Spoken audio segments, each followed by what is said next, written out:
kresťanov zažíva v živote trápenie, rôzne problémy, strach a nevedia si s tým poradiť. Prečo?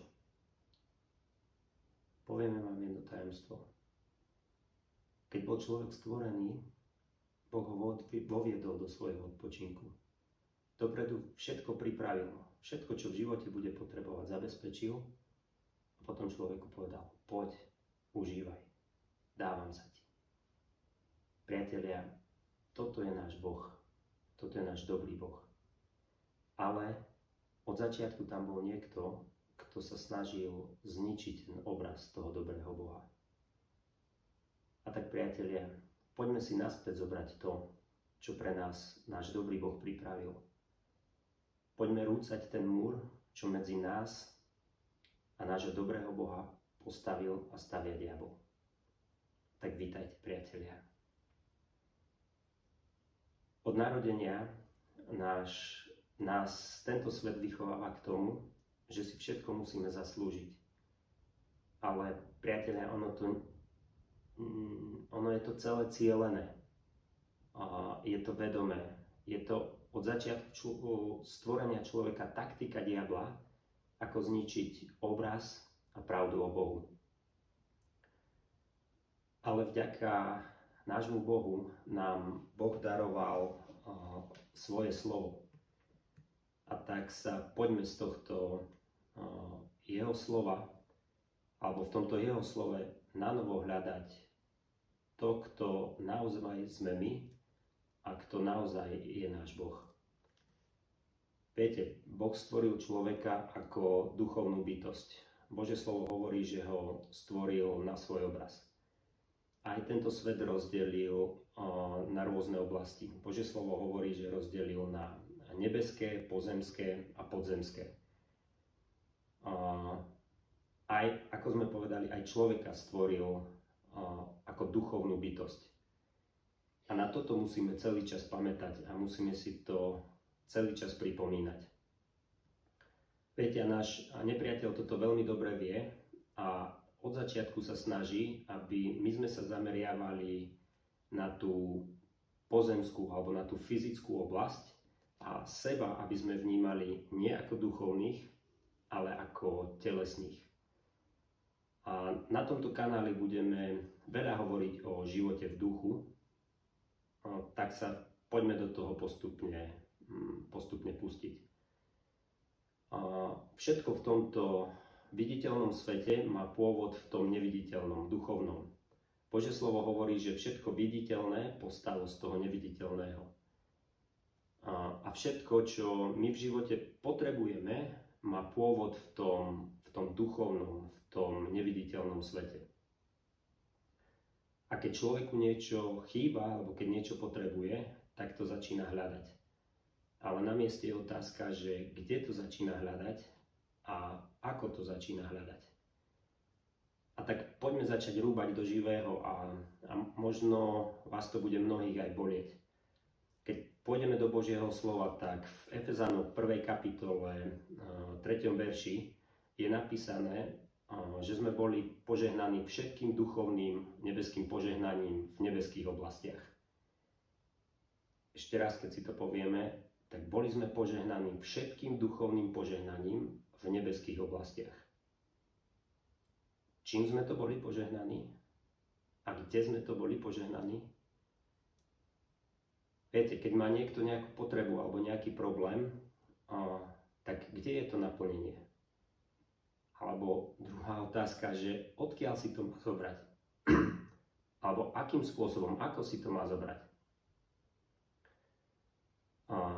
Dnes si vysvetlíme jeden pojem a ten si budeme na budúce podrobne rozoberať. Ten pojem je náboženstvo. Z môjho pohľadu môžeme definovať tento pojem tak, že sa snažíme veci duchovné, a to sa musíme vrátiť a uvedomiť si, že všetko má pôvod v tom duchovnom. Takže keď sa snažíme tie duchovné veci získať telesným spôsobom, že sa to snažíme si to zaslúžiť. Ale veci duchovné nedokážeme získavať telesným spôsobom. A čo je ten telesný spôsob? Keď si to začneme vysvetľovať, tak budete prekvapení a mnohí možno aj pohoršení, keď si to vysvetlíme. Ale už práve týmto začneme rúcať ten múr, čo medzi nás a Boha postavil diabol. No a toto náboženstvo sa začalo budovať už od vzniku, od začiatku človeka, ešte v ráji, alebo po páde človeka. A či sa vám to páči alebo nie, tak práve náboženstvom je koreňom toho, že sa človek vzdialil od Boha. A v dnešnej dobe má náboženstvo svoj najväčší rozkvet. Predtým, ale ako sa pustíme ďalej, je potrebné, aby sme si vysvetlili alebo sme pochopili určité veci. Jednou z nich veľmi dôležitou, aby sme sa rozumeli a mohli ísť ďalej, je to, že ako funguje naše srdce, že čo je to vlastne srdce. A potom takou druhou témou, ktorú potrebujeme prejsť a rozobrať, je, že čo je to vlastne modlitba srdca.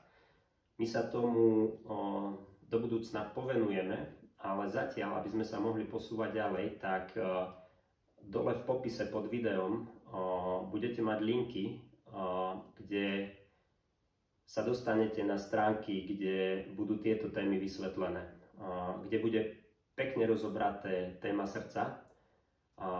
Tie prednášky o srdci budú od Reinharda Hirtlera.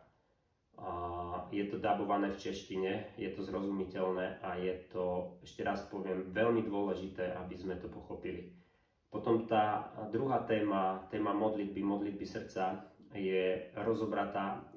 Ten link, je to celé v poľštine, ale dopredu vás povzbudzujem, že nebojte sa toho, pretože keď to začnete počúvať, viete, my v tomto kanáli budeme hovoriť o tých duchovných veciach. A ako sme povedali, človek nie je len ten fyzický, ale aj ten duchovný.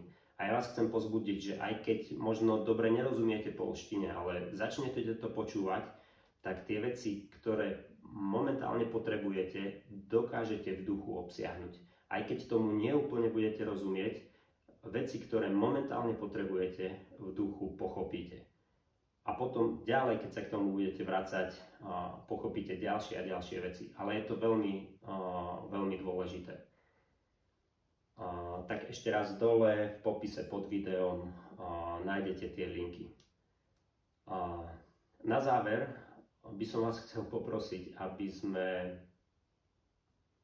všetko to, čo sme dnes povedali, aby sme sa k tomu ešte raz vrátili, aby sme si otvorili Božie slovo a skúmali to v Božom slove. Viete, mnohé veci sa nedajú obsiahnuť slovami, ale ak budeme prosiť Ducha Svätého, tak on nám tie veci dovysvetľuje a privedie nás do plného poznania. Tak